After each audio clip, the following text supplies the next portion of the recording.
Sudah mengerjakan semua? Ada yang belum selesai? Ini kayaknya Nurul, Rahel nggak ada ya, Tiara?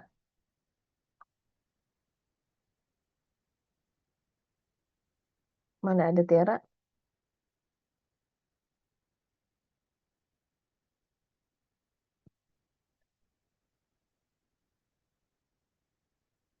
Sudah selesai semuanya?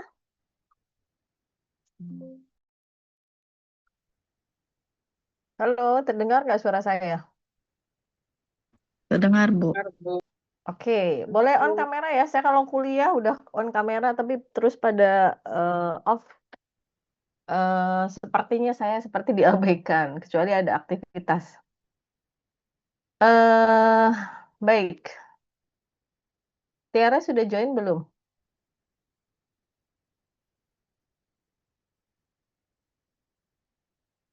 Oke, yang lainnya boleh silahkan on kamera ya. Jadi fokus ya. Kuliah biasanya kalau online kemudian kita off kameranya nggak akan fokus. Ya, kita mulai saja. Bismillahirrahmanirrahim. Assalamualaikum warahmatullahi wabarakatuh. Hari ini kita akan membahas ada 3 materi lagi yang akan kita bahas ya. Yang terakhir ini adalah tentang Recording in progress. uji Chi-square atau chi-kuadrat terkenalnya ya. Kemudian nanti kita akan membahas statistik parametrik, non-parametrik, dan ada besar sampel. Sebenarnya Chi-square ini masuknya adalah non-parametrik ya. Kenapa? Karena memang tidak ada asumsi distribusi kenormalan. Sehingga kalau kita mengatakan masuknya kemana, sebenarnya Chi-square itu dia ada di non-parametrik. Oke, materinya boleh di-download. Silahkan, sudah saya share ada di apa? Add link ya. Baik, uji Chi-square atau orang mungkin bilangnya adalah uji beda dua proporsi. Ya, uji beda proporsi ya, 2 proporsi, 3 proporsi. Jadi intinya kalau kemarin sudah belajar terkait dengan data yang apa namanya, ada salah satu variabelnya yang numerik ya. Kan kita sudah belajar ya, independen, dependen, kalau dia numerik kategorik, kategorik numerik, numerik numerik sudah dilakukan juga. Nah, sekarang kita adalah yang kategorik-kategorik. Ya, independennya kategorik, dependennya adalah kategorik. Mau berapapun kategorinya, misalkan nih, independennya 3 kategorik, dependennya 2 kategorik, ya kita tetap akan menggunakan namanya Chi-square, ya, atau chi-kuadrat. Jadi kalau ada lebih dari 2 proporsi yang akan dilihat perbedaannya, maka tidak bisa lagi dilakukan dengan uji Z. Nah, kita kemarin sudah ya menggunakan proporsi itu adalah pakai uji Z sebelumnya, ya.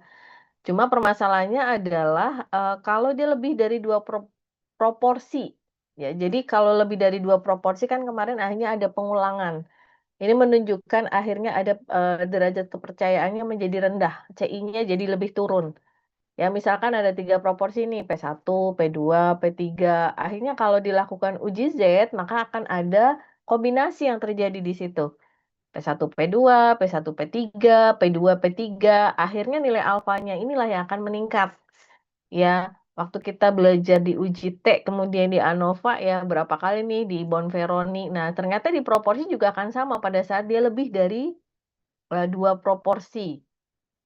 Pilihannya adalah apa? Akhirnya kita menggunakan namanya uji Chi-square. Kalau sudah terjadi hal kayak tadi, ada sebuah kombinasi yang berulang ya. Akhirnya P1 P2 dengan P2 P3, kemudian P1 P3.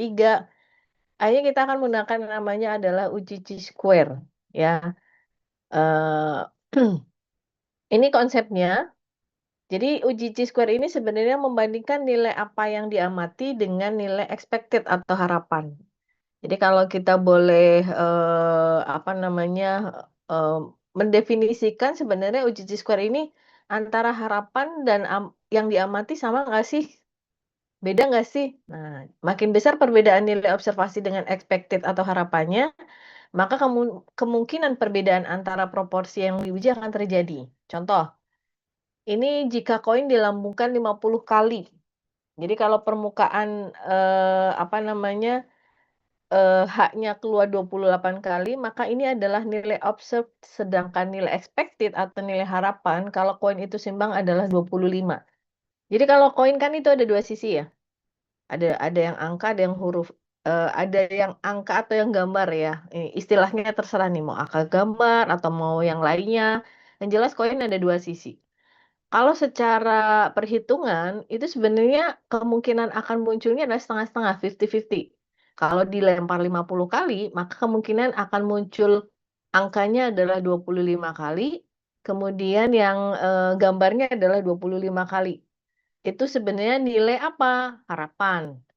Tapi setelah dilakukan, pengukuran atau dilemparan sebanyak 50 kali, ternyata setelah diamati, untuk angkanya munculnya adalah 28 kali, kemudian yang gambarnya adalah 22 kali.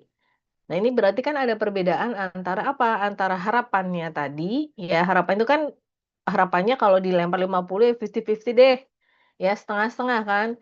Cuman ternyata pada saat diamati kejadian itu, event tersebut ternyata 28 kali. Nah, ini menunjukkan bahwa ada perbedaan. Perbedaan inilah yang akan kita hitung, ya. Dasar perhitungan nilai C-square ini tadi membandingkan frekuensi hasil pengamatan atau observasi, observe ya, dengan frekuensi yang diharapkan, nilai expected, E-nya. Nilai E ini dihitung dengan cara total baris dikali total kolom dibagi dengan grand total. Nah, ini mesti diingat nih. Total baris dikali total kolom dibagi dengan grand total. Itu untuk menghitung nilai expected-nya. Sedangkan nilai chi-square dihitung dengan rumusnya adalah seperti ini.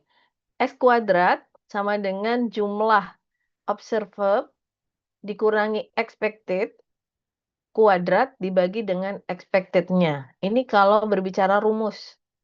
Ya, jadi memang seharusnya kita akan menghitung expected-nya dulu kalau nilai observasi kan ketahuan ya. Oh, observasinya segini nih. Nah, expected-nya bagaimana? Expected-nya itu menghitungnya adalah nilai total dikali nilai baris dibagi dengan grand total. Kemudian kita mungkin langsung ke ininya nih, nilai expected nih. Jadi kalau kita lihat di tabel, ya, ini tabel 2 kali 2, ya, 2 kali 2. Ada yang sakit dan sehat, ada yang iya atau tidak. Ini sakit sehat mungkin ini perilaku merokok atau tidak merokok lah ya. Ini iya atau tidak, kemudian sakit atau sehat. Nah, ini adalah sel-sel ini adalah A, B, C, D. Nah, nilai A, B, C, D ini adalah nilai observasinya. Kan yang terjadi kan, yang sudah terjadi adalah seperti ini. Pada saat kita akan menghitung nilai expected-nya, expected dari sel A, expected dari sel B, sel C, sel D. Nah, rumusnya adalah seperti ini. Jadi expected untuk yang dia merokok dan sakit, ini adalah A ditambah B, dikali A ditambah C, dibagi dengan total. Total berarti A tambah B tambah C tambah D. Ya, cara menghitungnya seperti itu. Jadi kalau ditanya berapa nilai expected sel A, kalau nilai observasi A ini adalah A itu sendiri ya. Tapi kalau kita tanya nilai expected-nya berapa? Berarti A plus B dikali A plus C dibagi dengan A plus B plus C plus D atau total. Itu untuk nilai A. Jadi kalau mau kita, apa namanya, mengingat adalah kalau dia yang ditanya adalah sel A, berarti sel A ke sana, jumlah sel A ditambah ke sana, dikali jumlah sel A ditambah ke bawah ini, dikali dengan total. Yang B juga sama. Kalau ditanya sel B berapa, berarti ke sini nih, A ditambah B, dikali B ditambah D, dibagi dengan grand total. Yang C juga sama, dan seterusnya. Itu untuk menghitung nilai expected masing-masing selnya. Ini contohnya. Sebuah survei dilakukan untuk melihat apakah ada perbedaan proporsi hipertensi antara penduduk kota dengan desa. Wilayah kota yang terpilih adalah Jakarta Pusat dan wilayah desanya adalah Cianjur. Ini urban rural ya. Sebanyak 410 penduduk Jakarta Pusat atau kota dipilih random, ya, ada 62 orang. 15,1% yang hipertensi, sedangkan 414 penduduk Cianjur yang dipilih dengan random ada 46 atau 11,1% yang hipertensi. Buktikanlah secara statistik apakah ada perbedaan proporsi hipertensi antara penduduk Jakpus dengan Cianjur. Kalau kita lihat kasat mata ya, ini secara nyatanya 15 dengan 11 ada perbedaan, Bu. Nah, ini karena apa? Yang di kota 15%, yang di desa adalah 11%. Ini 15% dari 410, ini 11% dari 414. Ada bedanya nggak? Kalau angkanya saja berbeda, tapi secara statistik itu belum tentu. Nah, kita akan mengukur, ya, menguji apakah ada perbedaan secara signifikan ya antara proporsi hipertensi di desa dan di kota. Nah, hasil pengukuran terhadap tekanan darah dan lokasi penduduk desa kota ini kita susun ya. Ya, kemudian kita masukkan angka-angkanya. Tabelnya adalah seperti ini. Ini Jakarta Pusat atau yang kota, kemudian Cianjur. Ini yang normal, sorry, yang hipertensi 62 ya, kemudian yang normal 348 karena tadi total di Jakarta adalah 410. Kemudian di Cianjurnya adalah 46 ya, dan total keseluruhannya berarti 410 ditambah dengan 414. Hasilnya 824. Nah, kita mau ngitung ini adalah nilai observed-nya. Ya, jadi nilai observasi atau pengamatannya adalah ini. Sekarang kalau kita mau menghitung nilai sel untuk yang 62, nilai expected sel 62. Cara ngitungnya gimana? 410 Mm-mm. kali 108 dibagi 824. Nah, oke, good. Kalau yang selnya dia lokasinya di Cianjur normal, ayo, siapa? 414 dikali 716 dibagi 824. Oke. Yang lain coba. Siapa nih? Pak Ibnu. Yang hipertensi di Cianjur, selnya. 108 Hmm? dikali 368 ya Bu ya. Ini 414 ya dibagi 824. ya. Kalau yang Jakarta Pusat normal. 410 Mm-mm. dikali 414 ya Bu ya. 716 sorry. Nah, ke bawah. Ini kan Dibagi ya dia ke betul bawah betul dan ke ke bawah ya. samping. Ya dibagi Dibagi, 824. dibagi. 824 Bu. Oke. Iya. Nah, itu adalah nilai sel masing-masing. Ya, jadi kalau kita menghitung selnya, ketemunya adalah ini. Ya. Jadi kalau kita hitung tadi kan di sini kalau kita lihat nih 62, 348 ya. Nah, ini nilai selnya yang sudah dihitung tadi, hasil nilai sel expected-nya. Ya, yang 62 hasilnya 53,74, yang 46 54,26 dan seterusnya. Nah, sebelum kita menjawab, kita tentukan dulu hipotesisnya ya, karena pada saat kita akan melakukan uji hipotesis harus kita tentukan hipotesisnya dulu, H0 dan HA-nya. H0-nya adalah hipertensi di Jakpus 15,1% sama dengan di Cianjur, ya, atau tidak ada perbedaan. Kemudian yang HA-nya adalah ada perbedaan ya proporsi hipertensi di Jakarta Pusat dan di Cianjur. Kita masukkan ke dalam tabel nilai expected-nya 68,23 ini berarti 62 dikurangi 53 ya, kemudian kita kuadratkan. Nah, kemudian dimasukkan ke dalam rumus. Hasilnya adalah X kuadratnya 2,91 atau X kuadrat hitungnya. Ya, X kuadrat hitungnya adalah 2,91. Nah, kalau sudah, kita tinggal cek di tabel chi-square. Nah, silahkan dibuka di tabel chi-square. Halaman berapa? Di buku, silahkan boleh dibuka di bukunya. Untuk tabel chi-square ada di halaman 202.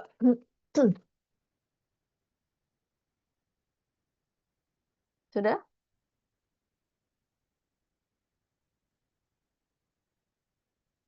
Pi kuadrat ini, Bu. Sudah, Bu.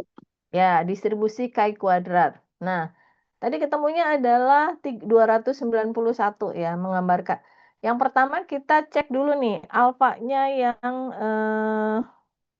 0,05. Nah, di atas tabel, saya ini enggak, oke. Di kolom atas itu ada alfa, kemudian ada 0,99, 0,95, 0,90, dan seterusnya. Ada juga 0,05 alfanya. Ya. Nah, kemudian di situ juga sebelah kiri ada DK, DF. DF itu degree of freedom, DK itu sama aja derajat kebebasan. DK ini bahasa Indonesia, DF itu degree of freedom. Nah, cara menghitung degree of freedom-nya adalah N1 dikurangi 1 dikali N2 dikurangi 2. Itu kan tadi ada dua kelompok ya. Apa namanya, kategori. Kategorinya ya atau kelasnya.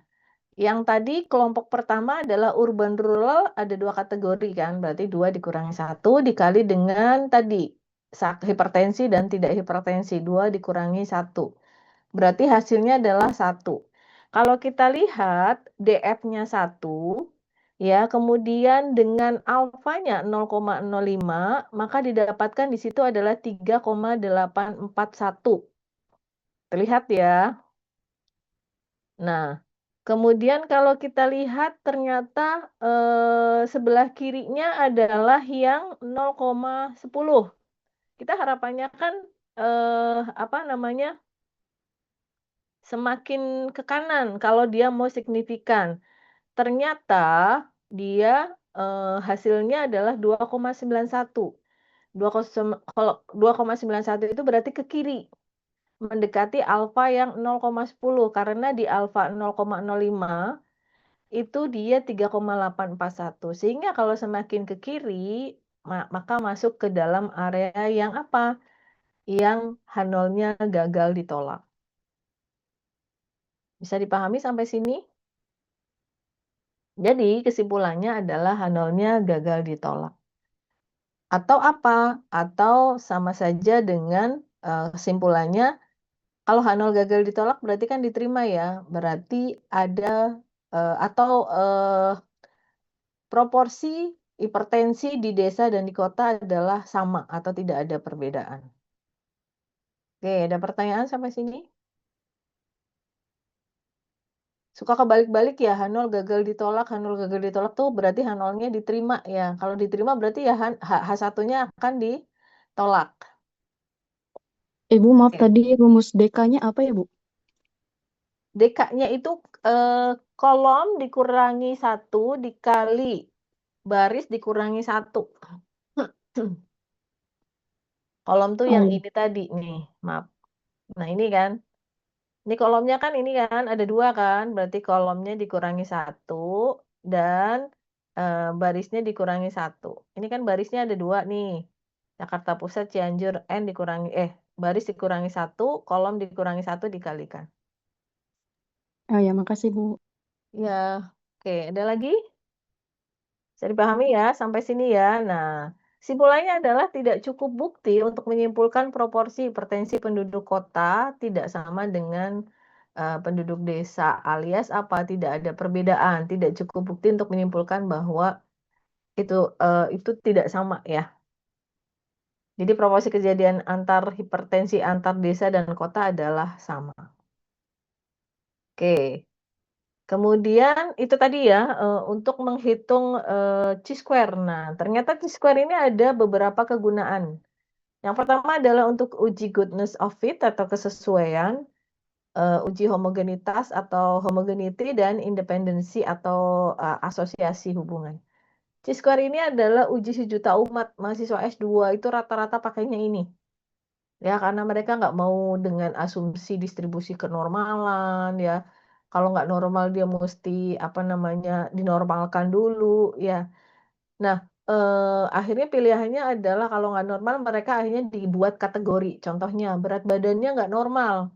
Kalau nggak normal mau uji T nggak bisa, hanya pakai Main Whitney. Main Whitney susah lagi kan. Akhirnya mahasiswa tuh udahlah dibikin kategori aja. Cut off point-nya ambil min atau mungkin median, akhirnya dibuat kategori. Kalau sudah kategori berarti ada proporsi. Kalau proporsi berarti kita akan menggunakan uji beda proporsi. Ya, ada uji chi-square ini. Nah, uji chi-square ini ternyata bisa digunakan untuk tadi, untuk melihat kesesuaian, untuk melihat homogenitas ya, atau kesamaan. Yang terakhir adalah untuk melihat hubungan. Nah, rata-rata nih kan penelitian atau skripsi mahasiswa suka kayak gitu. Apakah ada hubungan ya, atau mungkin hubungan, faktor yang berhubungan dengan, atau determinan yang berhubungan dengan. Akhirnya rata-rata menggunakan uji chi-square. Makanya ini dipahami nih. Kenapa? Karena kebanyakan mahasiswa sukanya pakai chi-square, tapi nggak paham dengan konsep chi-square, terutama untuk coding. Nah, ini goodness of fit adalah uji kecocokan, ya, kesesuaian atau kecocokan. Misalnya, apakah keadaan sekarang ini masih cocok tidak dengan masa lalu? Kemudian uji homogenitas.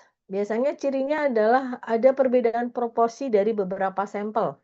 Misalnya perokok mahasiswa FKM, teknik, kedokteran. Ini ada 3 proporsi sampel. Kemudian kalau independensi atau asosiasi atau hubungan, ini dari satu sampel variabelnya di-cross ya untuk melihat, misalkan mau melihat hubungan pendidikan dengan pengetahuan. Secara korelasinya kan sebenarnya hubungannya harusnya ada dong, semakin tinggi pendidikan biasanya pengetahuan akan meningkat. Tapi kita mau cek nih, mau uji bener enggak ya, karena belum tentu kalau pendidikan tinggi di bidang seni, kemudian kita tanya pengetahuannya tentang HIV, apakah paham? Nah ini yang kemudian akan kita ujikan. Ini contoh uji goodness of fit atau kesesuaian. Nah, ini yang tadi kasusnya koin tadi tuh. Koin dilempar 50 kali ya. Harapannya adalah kalau secara teorinya harapannya ya 50 kali kalau peluang koin untuk keluar angka angka dan gambar adalah setengah kan, berarti setengah 50 25 25. Ini expected-nya harapannya 25 25 ya. Tapi ternyata pas diobservasi ini 28 22. Nah, ini kita tinggal hitung ya, berarti, nilai expected-nya 25 ini harapannya. Ini harapannya, ini, kenyataannya atau pengamatannya. Kemudian kita kurangi ya dan, X kuadratnya adalah 18. Ada perbedaan nggak antara harapan dengan, expected dengan observasi? Nah, ini tinggal kita hitung. Nah, hipotesisnya adalah koin tidak seimbang. Kalau koin seimbang kan, ini ya, harusnya dia mempunyai peluang yang sama. H-nya adalah koin seimbang. Ya, uji statistiknya pakai chi-square, hasil analisis ketemunya adalah 0,72. Ini yang tadi, 0,72 ya. Kemudian dilihat dalam tabel, ternyata p-value-nya adalah lebih dari 0,05. Artinya apa? Artinya H0-nya gagal ditolak. Ya, ini salah satu contoh saja untuk uji kesesuaian. Misalkan, masih sesuai nggak sih proporsi yang dulu digunakan untuk proporsi yang sekarang? Nah, ini misalkan Anda megang program di puskesmas atau di dinas ya, untuk melihat kesesuaian apakah prevalensi atau proporsi ini masih layak digunakan nggak antara dulu dengan sekarang. Ini kita bisa menggunakan uji kesesuaian. Kemudian uji homogenitas, ya. Homogenitas itu berarti kita mau lihat nih, homogen nggak ya, heterogen atau homogen. Ini ada 3 kelompok mahasiswa, dilihat dari perokok atau tidaknya. Ada mahasiswa FKM, FT, FK, ya, kemudian perokok dan tidak perokok. Nah, ini di sini adalah nilai observasinya. Nilai expected-nya berapa? Ayo, coba dihitung. Dika, Mbak Dika. Untuk yang perokok, FKM perokok, nilai expected-nya berapa cara ngitungnya? 75 dikali 100 dibagi 250, Bu. Oke, jadi berapa? 30, Bu. 75 dibagi 100, oke 30. Terus yang FKM tidak merokok?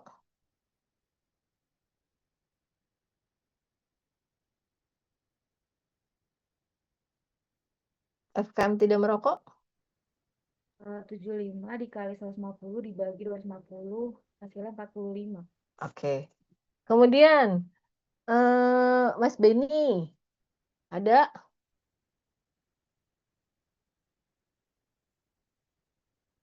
Ada, Pak Beni?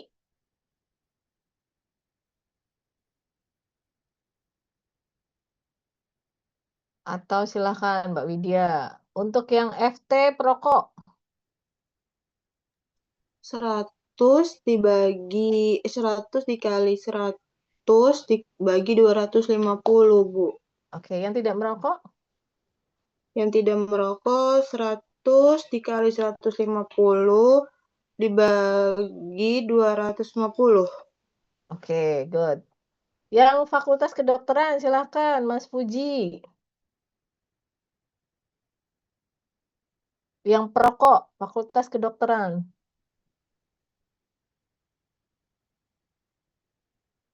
Bentar ya, Bu. Ih, berpikir dulu.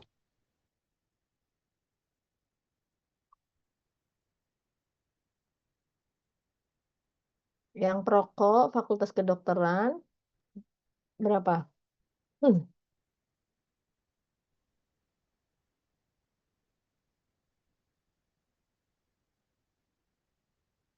75 Mm-mm. dikali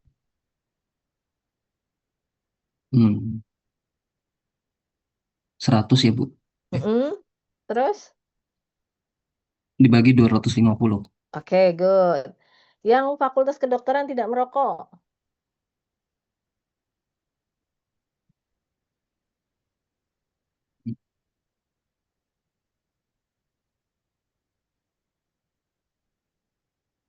150 Mm-mm. dikali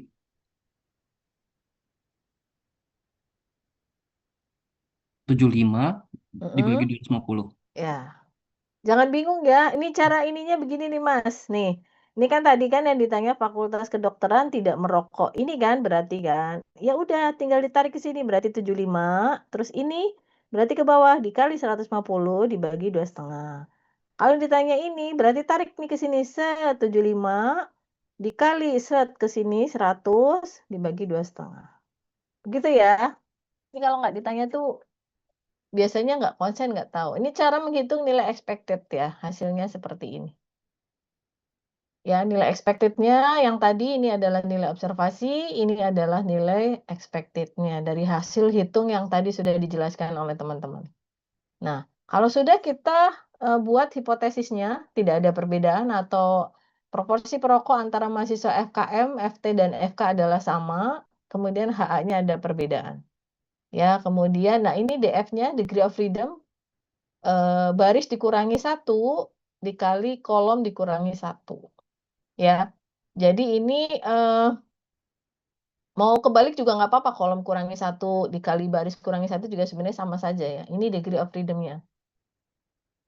Nah, kemudian ini barisnya adalah 3 dikurangi 1, kolomnya 2 dikurangi 1, ya berarti 2. Ya, kemudian apa namanya, expected-nya tadi ya. Nah, kalau sudah kita masukkan ke dalam rumus. Tabelnya dulu kita buat ya biar mudah.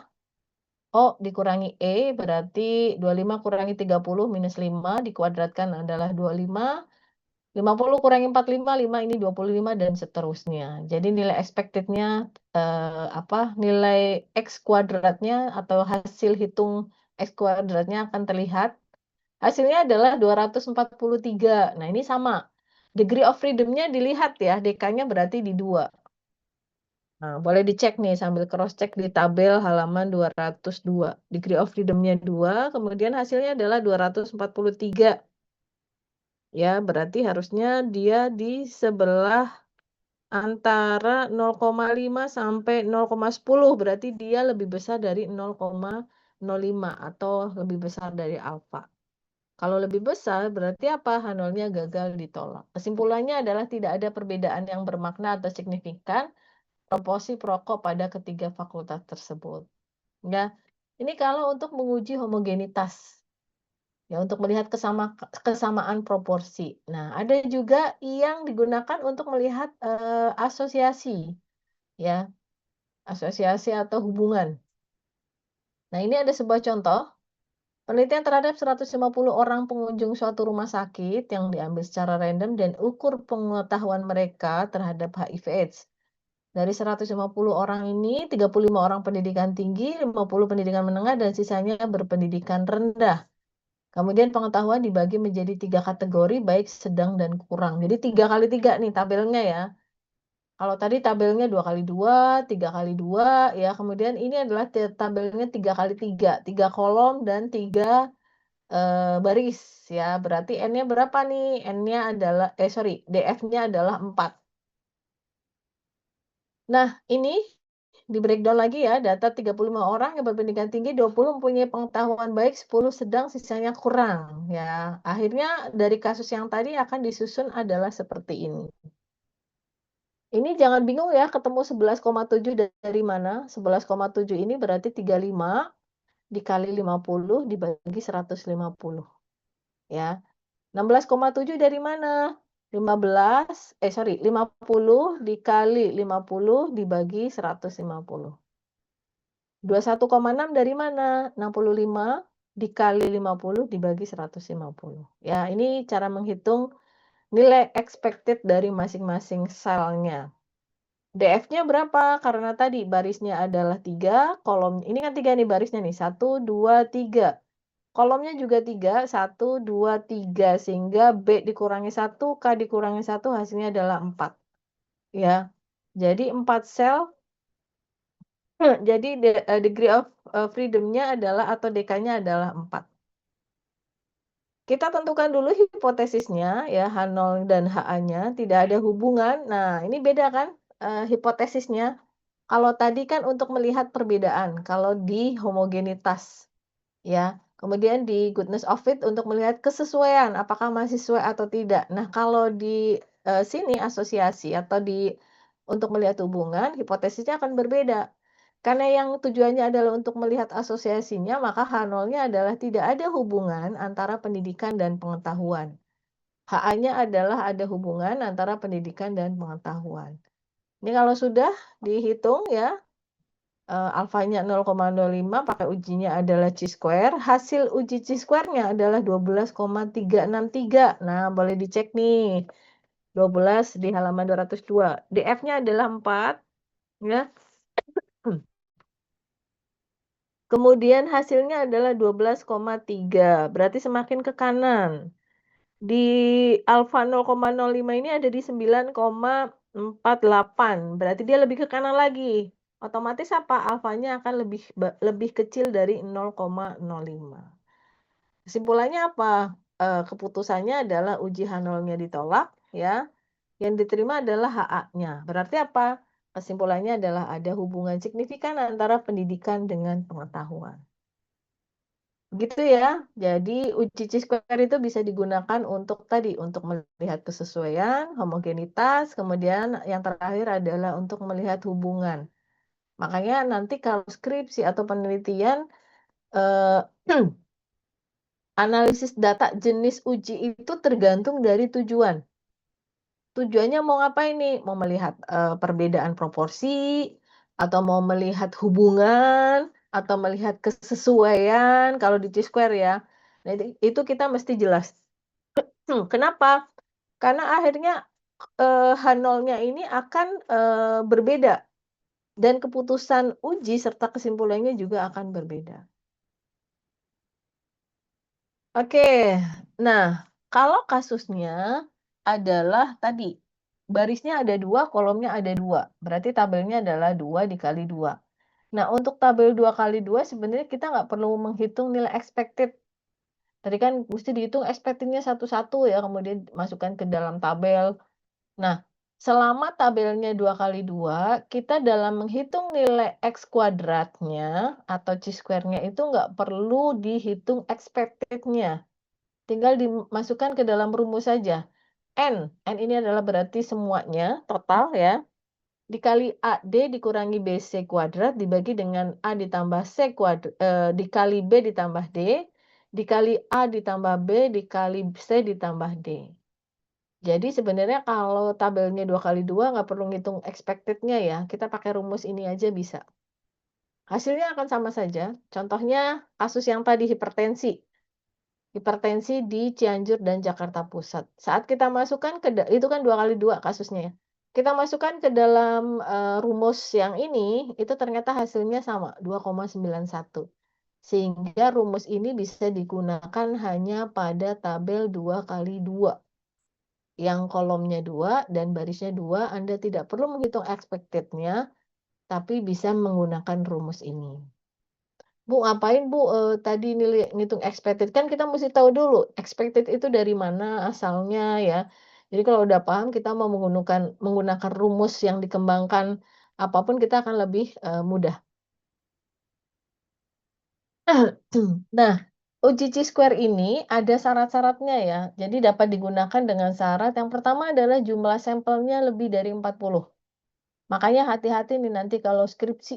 Skripsi itu jumlah sampel janganlah sampai 30. Kadang saya nggak habis pikir ya mahasiswa, pakai ujinya apa? Chi-square, Bu. Oke, berapa sampelnya? 20. Susah, nggak akan ketemu itu.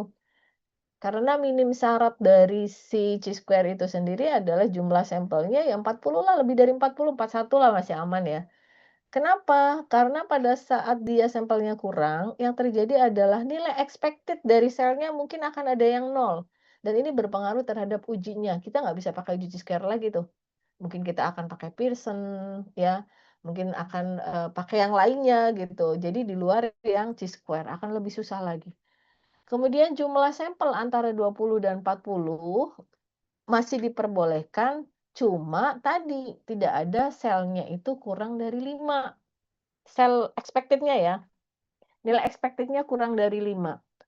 Kenapa? Kalau kurang dari 5 ya kita tidak bisa menggunakan chi-square. Jadi syarat chi-square adalah yang pertama sampel lebih dari 40, itu yang pertama. Yang kedua, kalau dia di bawah 40, berarti tidak ada sel yang nilai expected-nya kurang dari 5. Berarti yang ini nih, yang biru-biru ini tidak boleh kurang dari 5. Ya, misalkan, Bu, respondennya atau sampelnya ternyata cuma 30, okelah, ya sudah. Hitung dulu expected-nya nih. Kalau expected-nya ternyata ada yang kurang dari 5, nah itu kita tidak bisa lanjut ke chi-square, kita pakai yang lain, ya.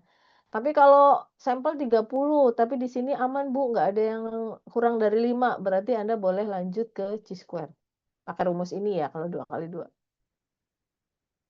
Nah, chi-square tidak dapat digunakan dengan syarat sampel tadi ya, ini sama, berarti kurang dari 40, jumlah sampel antara 20 dan 40, dan kalaupun ada nilai expected-nya kurang dari 5, masih diperbolehkan nih, pakai chi-square, tapi tidak lebih dari 20% total selnya. Selnya ada 4 kan, kalau cuma 1 kan berarti 1 per, eh, 4 ya, berarti masih 20 lebih. Nah, ini masih boleh. Tapi kalau selnya ternyata 2 nih, berarti kan 2/4. 2/4 ini udah 50%, lebih dari 20, berarti tidak boleh digunakan chi-square-nya. Apa yang terjadi kalau ternyata tadi, eh, apa namanya, eh, penaksirannya itu berlebih ya, karena tadi frekuensinya kecil, kemudian tadi ada apa, expected-nya kurang dari 5 ya, sampelnya kecil. Nah, kita boleh pakainya apa, ada yang namanya koreksi Yates. Jadi kalau tadi kan, ini kan ada syarat-syarat yang harus dipenuhi, ternyata Bu, jumlah sampelnya kecil Bu, 30, oke. Expected-nya ternyata ada yang lebih dari kurang dari 5 ternyata lebih dari 20, berarti kita pakainya adalah ini. Tapi koreksi Yates ini hanya berlaku untuk tabel 2 kali 2 ya. Kalau lebih dari 2 kali 2, misalkan 2 kali 3 atau 3 kali 2, kita pakainya Pearson. Ya. Nah, ini rumusnya. Jadi untuk koreksi Yates ini rumusnya adalah ini ya, ini yang 2 kali 2. Kalau kita pakai observe dan expected berarti pakai ini. Nah, masukkan ke dalam rumus dan cara membacanya dan menginterpretasikan serta membandingkan di tabelnya sama dengan yang uji chi-square. Tapi kita pakai Yates correction dan rumusnya adalah ini.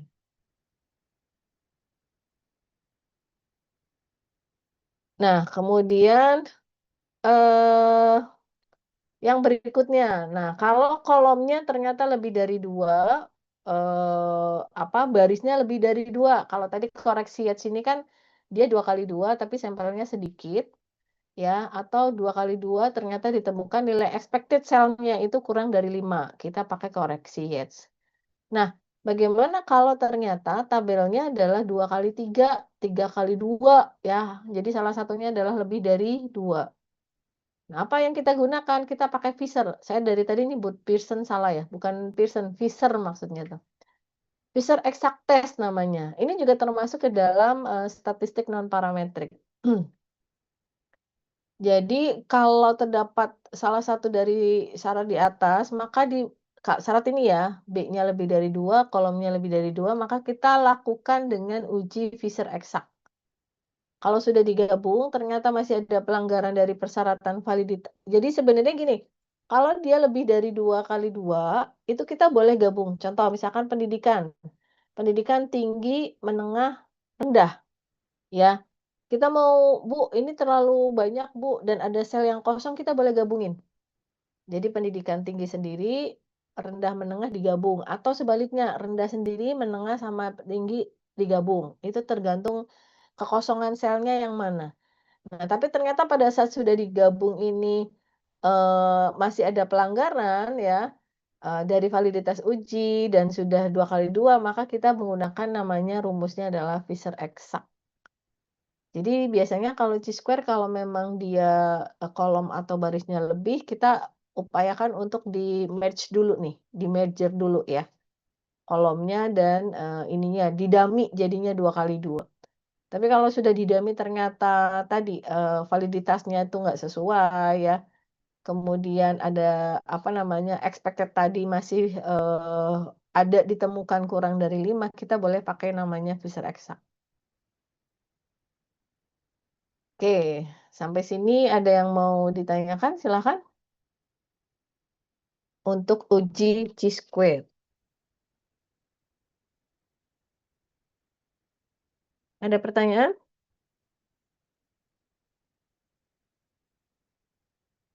Ada tidak? Halo?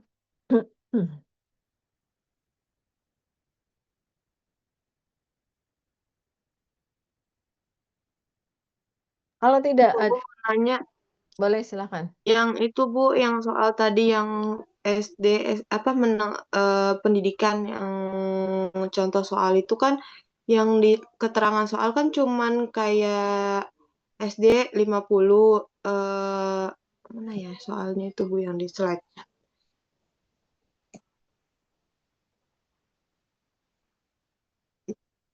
Ini. Nah, ini Bu.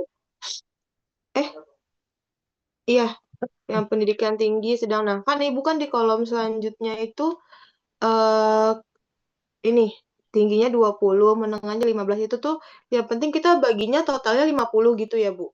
Enggak, ini kan ada nih. Oh, ada ya? Oh iya Ya. iya. Oh, ya, oke oke, Bu. Tadi saya nggak baca kasusnya. Ya, ini kasusnya begini, kemudian kita masukkan. Oh iya ya, oke, Bu. Ya. Oke, coba saya kasih waktu 15 menit ya. Kerjakan halaman 155. Nomor 3. Yang nomor 155 nomor 3 tuh. Dari hasil survei tahun lalu di Kabupaten X dilaporkan bahwa 30% remaja merokok. Kemudian saat ini dilakukan survei pada 200 remaja. Dan ternyata 75 remaja merokok. Buktikan apakah persentase remaja merokok tahun ini lebih banyak dibandingkan dengan tahun lalu. Silahkan. Kasih waktu 15 menit. Ya, cukup tidak? Halaman berapa, Bu? Halaman 155.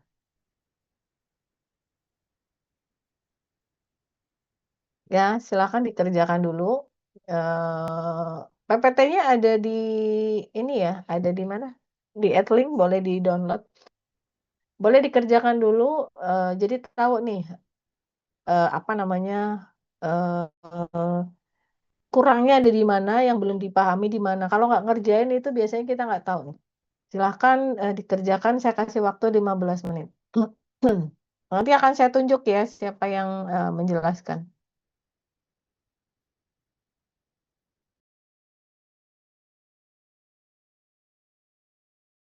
Halaman 155 nomor 3 dari hasil survei. Ya, tentang remaja merokok. Menurut saya beda ya Bu ya. 155 ini tabel distribusi kayak kuadrat.